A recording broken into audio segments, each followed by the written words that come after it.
Ya, polisi telah menangkap 2 orang yang diduga eksekutor pembakaran rumah wartawan Tribrata TV di Karo, Sumatera Utara. Polda Sumatera Utara juga tidak menutup kemungkinan tersangka akan bertambah.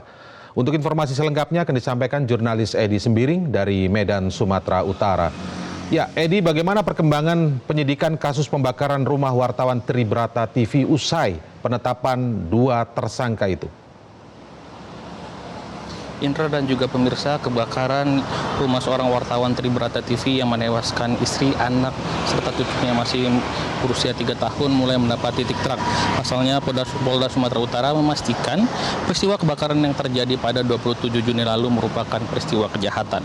Dari hasil pemeriksaan forensik, ditemukan bahan bakar minyak jenis campuran solar dari abu di lokasi kebakaran, dan ini memberikan keterangan pada penyidik untuk membedakan bahan bakar yang dijual di rumah korban dan yang mana bahan bakar minyak yang ditambahkan.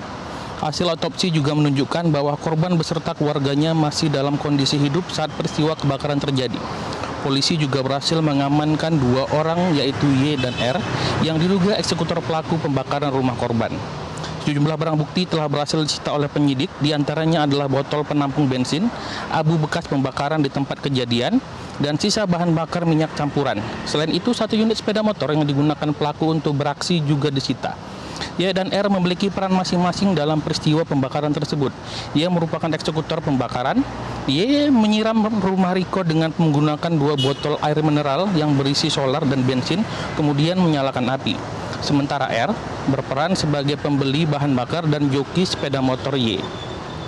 Kapolda Sumatera Utara Komjen Pol Agung Setia mengungkapkan aksi R dan Y terekam CCTV di sekitar rumah Riko yang berada di Nabung Surbakti, Kabupaten Karo, Sumatera Utara.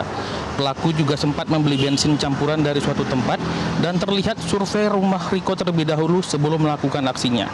Berdasarkan keterangan pelaku, bagian dinding rumah Riko dan sekitarnya disiram dengan bensin, kemudian bensin juga disiram ke dalam dekat kamar korban. Hal ini selaras dengan fakta yang ditemukan penyidik di lapangan.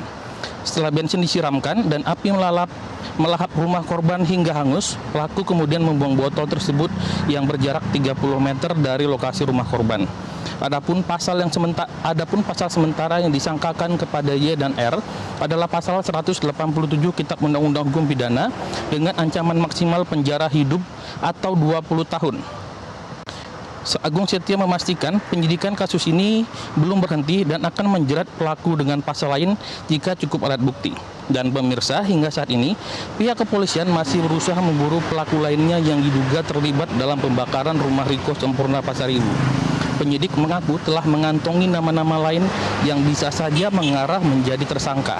Sementara itu, Pangdam 1 Bukit Barisan Majen TNI Muhammad Hasan mendukung pihak kepolisian untuk mengungkap peristiwa terbakarnya rumah wartawan Riko Sempurna Pasaribu karena dalam pemberitaan yang beredar sebelumnya, peristiwa kebakaran ini dikaitkan dengan salah satu oknum TNI. Indra, demikian dari Medan, kembali ke Anda di studio. Baik, kami tunggu update selanjutnya. Terima kasih Edi Sembiring dari Medan, Sumatera Utara. Jelajahi cara baru mendapatkan informasi. Download Metro TV Extend sekarang.